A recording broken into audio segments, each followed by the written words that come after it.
Good morning. I'm Reverend Jordinn Nelson Long. I am lead minister at Unitarian Society of Fairhaven in Unitarian Memorial Church, which is a neo-Gothic cathedral down on the south coast of Massachusetts. We'd love to have you visit sometime, and thanks so much, Reverend Leon, for the invite to be here with you this morning.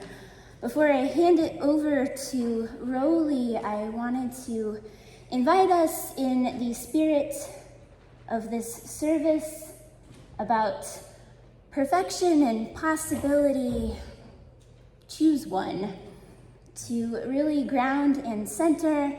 This is an activity of somatics, body grounding practice that I learned from Dr. Mark Hicks, who is Angus McLean Professor of Religious Education at Meadville Lombard, one of our two UU seminaries. So I invite you to find a hand, your hand, wiggle your fingers at me, and we are just gonna successively touch each finger to your thumb. And as you continue to do that, I invite you to say out loud, I am here now. Let's do that together a few times. I am here now. I am here now. I am here now. And so you are. This is a story called Perfection. It comes from the Zen tradition. I invite you just to get comfortable, settle into the space, and more deeply into your body. There was once a priest. His duty was to tend the garden of the Zen temple where he lived. He loved trees and bushes and flowers, and he took such great pride in caring for them. There was a low wall that separated the temple from another smaller shrine next door, and in that shrine lived an aged Zen master. One day, the priest was told that important guests were expected, and so, of course, he immediately set about tending his garden. He took away weeds, he pruned the tree branches and the shrubs. He even combed the moss. Can you imagine? It was autumn, and so the ground was untidy with a riot of colorful leaves, and the priest painstakingly raked those and arranged them into neat piles. And all this while, his colleague, the old monk, was watching from across the wall. The priest finished with his labor of love, and a look of satisfaction spread across his face, pride in a job well done.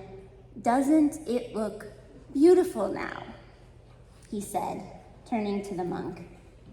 "Indeed it does, but something is not quite right," replied his colleague.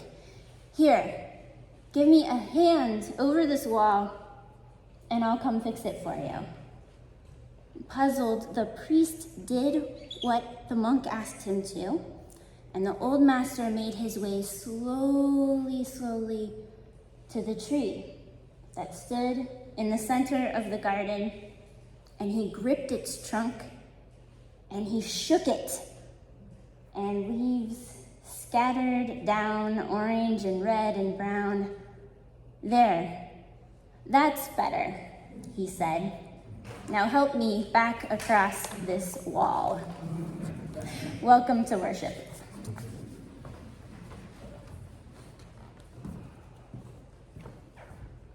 Good morning. I'm Rolly Hazard. Seems like every time I get up here, I'm Rolly Hazard. And hopefully next time I'll still be Rolly Hazard.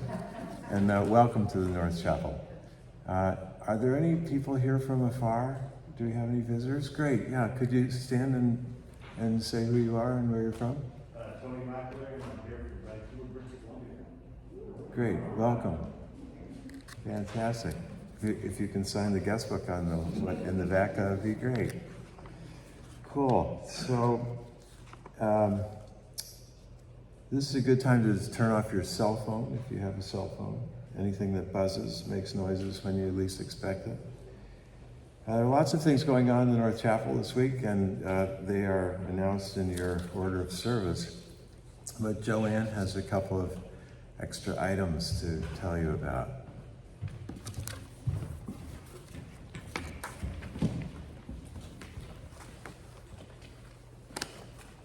Hi, I just wanted to let you know that we have posters for the upcoming Red Cross blood drive on the back table. And if you live in an outlying village, Barnard, Pomfret, Bridgewater, whatever, please hang them in your store. I think Barnard's been covered, Chloe, but and grab some for around town. Really appreciate it. And I also printed out about 10 copies of the updated directory. If anybody needs one of those, they're also on the back table and they'll be there till they're gone. So thank you very much for all that you do for North Chapel. I appreciate it.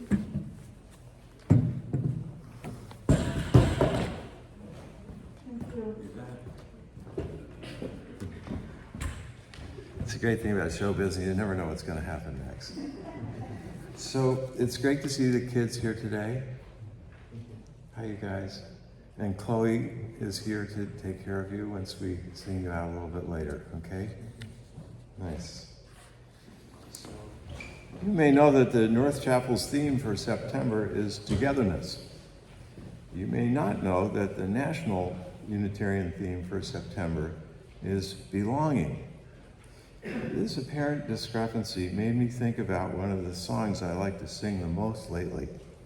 It's Buddy Holly's hit, Oh Boy. In this song, the singer says, when you're with me, the world can see that you belong with me. Sweet. But sometimes when I was first learning to sing this song, I would get the words wrong and I would say, you belong to me. And the difference hit me right between the eyes. Think of it this way. Let's say you're walking your dog and somebody stops and says, that dog belongs with you. Nice. But what if another person comes along and says, does this dog belong to you? Uh-oh, trouble ahead. Well, so what does all this rock and roll and walking your dog have to do with you and me and the North Chapel? When I was growing up, my family and I belonged to the Episcopal Church. That belonging included saying with duty and obligation the Nicene Creed out loud and in unison with all the other congregants. In early days, that felt like both belonging and togetherness. But in my teens, I realized I really didn't believe the things I was saying about God and Jesus. And saying the creed felt like lying out loud. So I stopped doing it. I quit the church. I no longer belonged to it, though I missed the togetherness of it. Here in the North Chapel, it strikes me that the closest we come to saying the creed is singing Spirit of Life. I love to sing that song, and I love to sing it with everybody here. And I bet you do too. Spirit of Life has nothing to do with belonging to a tribe or a club or any other exclusive circle that has rules and expectations. Rather, it's a spiritual invitation that we sing together. It's just a shared invitation of the Spirit we may neglect through the days of our lives, but that we all know exists, and it exists here. We all know that by singing this song together, we can feel the spirit of togetherness coming through us in this wonderful space. So here's a couplet to ponder. Believing and belonging may cling, but faith and togetherness let go.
Some years ago, I was traveling through the state of Iowa to preach, and I spent the night at a Best Western hotel adjacent to a cornfield. At that point in my preaching life, I really liked to run through my sermons before taking the pulpit, and I find that in a hotel room, that kind of practice is hard. I believe in witnessing to the good news of Unitarian Universalism, but something tells me that no message, however saving, is likely to be welcome from an adjacent room at 7:30 a.m. So I found myself at the far edge of a hotel parking lot, standing on a strip of green lawn, facing very tall, late summer corn. You can imagine it, right?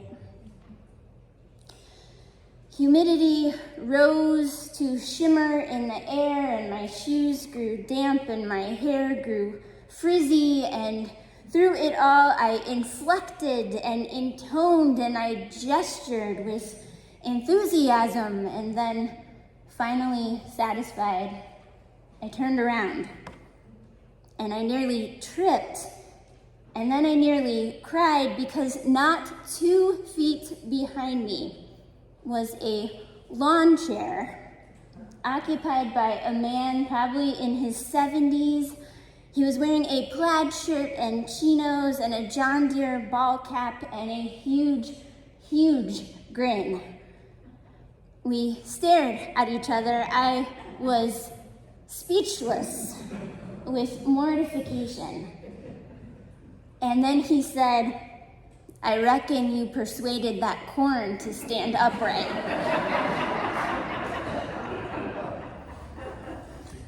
I ran away.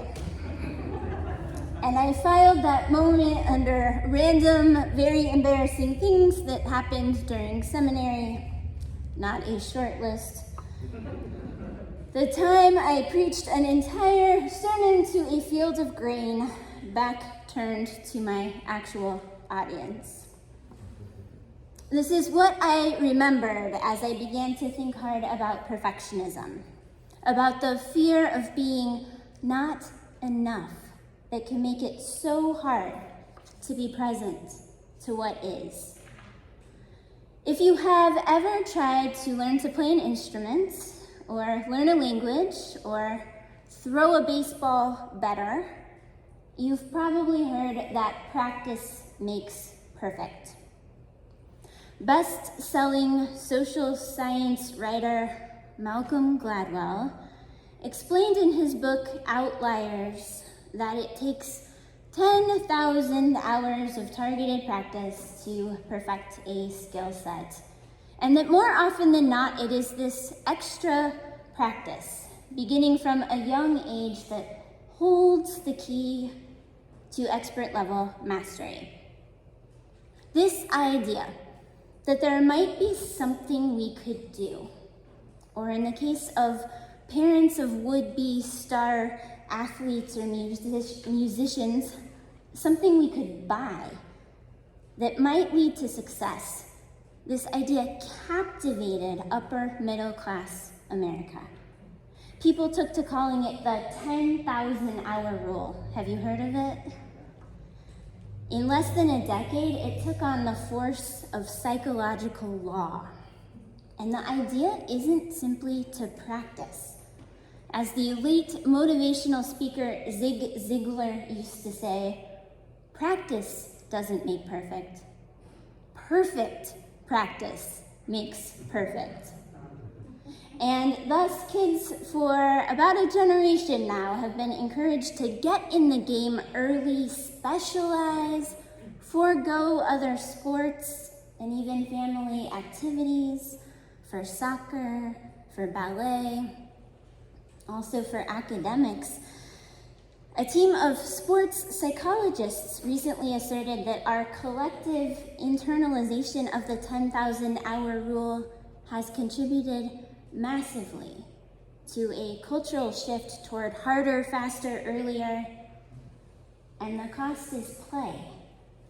Our kindergartners cannot play because they are busy learning to read a full year earlier than children a generation ago. Our older kids cannot play for love of the game because skill development now demands targeted practice. And the underlying goal here isn't even creating mastery for all kids across the boards. Instead, like finding God's elect among the Puritans in Massachusetts, our Unitarian forebears, the goal is simply providing the conditions, building a container so that just the chosen few can rise above the many. This was never about the 99% of us who will not compete professionally, much less at an elite level. Is this working? Maybe not. It turns out that the 10,000-hour rule was based on a single study of musicians. And the author of that study has since disclaimed Gladwell's conclusions and nearly everything that they have been used for. Subsequent studies indicate, go figure, that different activities require different investments of time, and so do different people. We need space to learn on our own and together.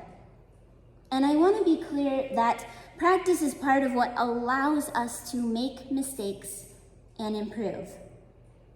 But know this, practicing only for perfection does not make perfect.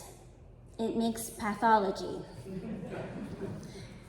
A significant and growing amount of educational and psychological research suggests that a perfection orientation actually damages our ability to connect.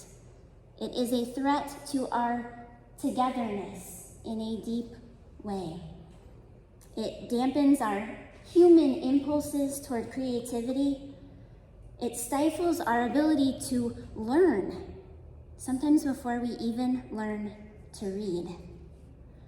Psychologist Carol Dweck, she's a researcher at Stanford, has spent several decades now studying what she calls growth mindset. Have you heard of that?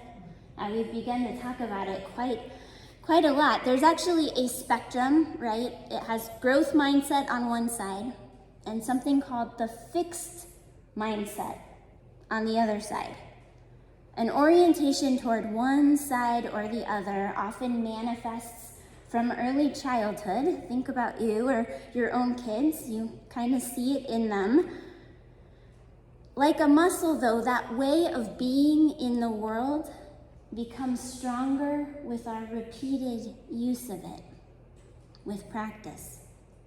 The hallmarks of a growth mindset include embracing challenge rather than avoiding it, putting in some good-fashioned elbow grease because you believe that effort can be the path to mastery, persisting in the face of obstacles, learning from criticism, and finally, finding encouragement in the stories of the successes of others. In a growth mindset, success is never a zero-sum game where someone takes a piece of the pie and there's less for you. Instead, success is a level of mastery to which we can collectively inspire each other. On the other side of the spectrum is the fixed mindset. Every moment is a test of your innate talent. Every moment is a watermark of whether or not you're good enough to cut it. If this is our mental model, failure is not a chance to grow, but a revelation of our immutable, shameful inadequacy. And growth mindset isn't just about our relationship with ourselves, it affects how we relate in community. One thing that researchers have noticed is that the fixed mindset model calls us to feel ashamed of those who mess up and threatened by those who succeed. Think about that. Other people's successes and also their failures, they threaten to expose our own weaknesses. Success in others in a fixed mindset causes us to look badly in comparison, and failure evokes our deepest fear that we too are secretly inadequate. Children, in one experiment, since replicated, they completed an easy puzzle, and they were offered a single line of praise.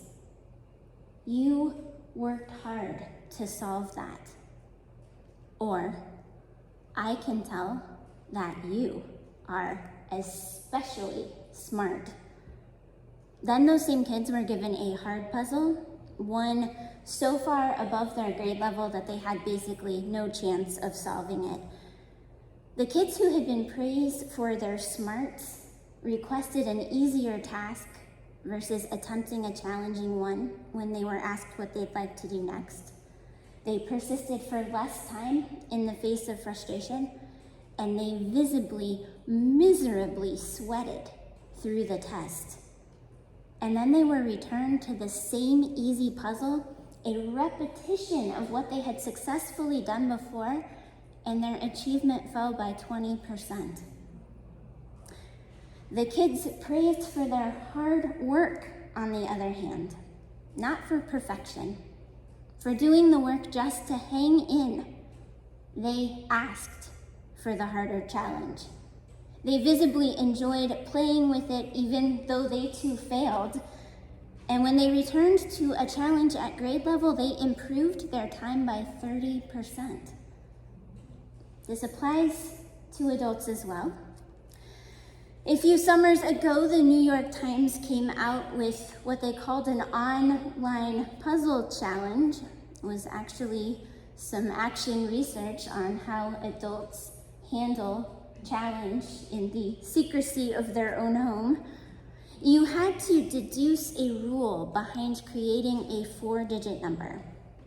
Respondents were instructed to take your time, be sure you figured out the answer before submitting a response in the text box, and the game provided immediate feedback in a trial box so that you could explore the rules before submitting your answer. It was possible with that try and fail box in 4 attempts to be absolutely sure of what the rule was and get the challenge right. But to do that, you had to be willing to fail, to hear no, to get the problem wrong at least twice. More than 3/4 of respondents to that puzzle challenge made 0 attempts. They preferred to guess rather than take the risk to hear no. It is hard even for adults to put looking good on the line for the sake of discovery, even when the only audience is ourselves. So how might this relate to our congregations? How does it relate to our work right now as people of faith living public lives in deeply contested moments?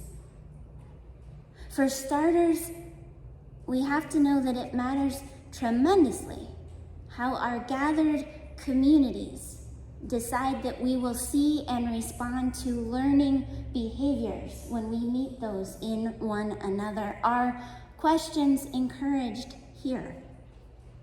Do we give people room and rein to try things? Is there a reflective process as learning opportunities, we might call those sometimes mistakes, as those happen? These are important questions because the truth is that perfectionism isn't just individual, it's collective, it's cultural. And if we are collectively unwilling to fail together sometimes, we are also going to be collectively unwilling to try. And that's not just true here within our walls. We have work to do in wider community, and the stakes are so very high. Consider, for example, engaging with anti-racism work so that we might finally say good night to the oppressions that so much of this country was founded upon.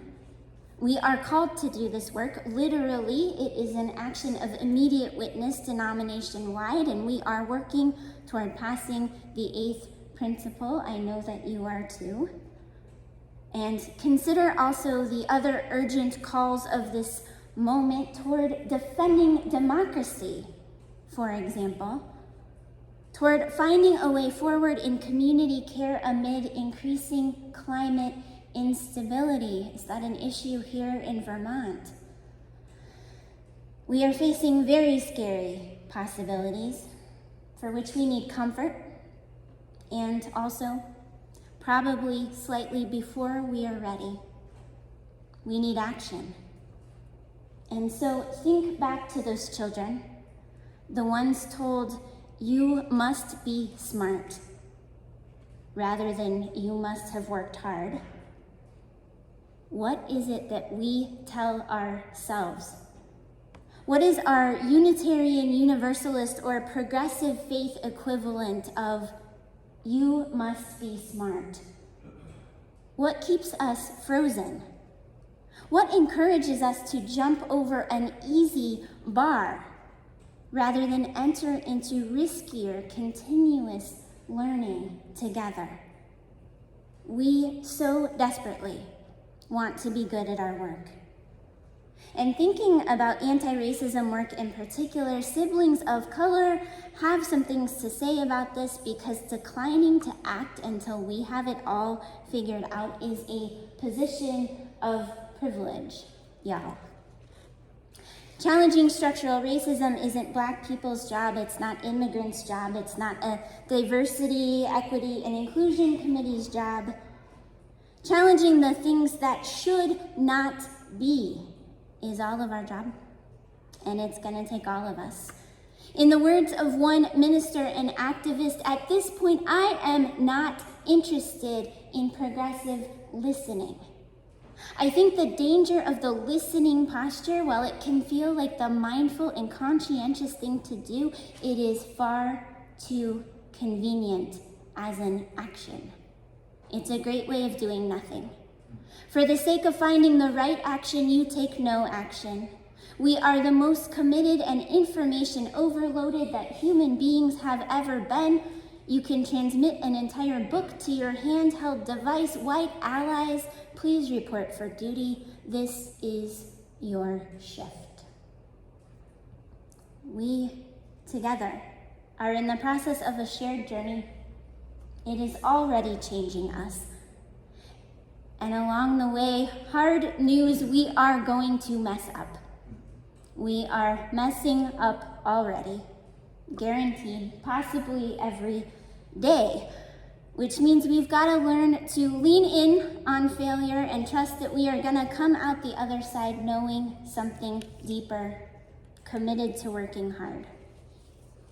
And that is why I love improv. Does anyone here have backgrounds in improvisational theater? Awesome. We are gonna lean in on that just a little bit. Improv allows me to keep my own growth mindset engaged and to meet people where they are. Being willing to be present, even if we're going to fail at first, it allows us to meet people where they are. Success, as it turns out, is highly unapproachable. And so we're gonna learn 3 rules of improv very quickly. The first one is accept the invitation, right? We are going to enter the world as we meet it. And that isn't just something for the broader stage. We right now, every moment, we are entering the world as we meet it. So many structural pieces that we might not have chosen, that we would choose otherwise, but we are gonna show up, meet that moment, and say yes. Second rule, make your scene partner look good. And here, let's think just for a second about this congregation. Let's think about church, not just in worship, but in meetings, in process, in decision making. Who are your scene partners? Point, look around. Who are your scene partners?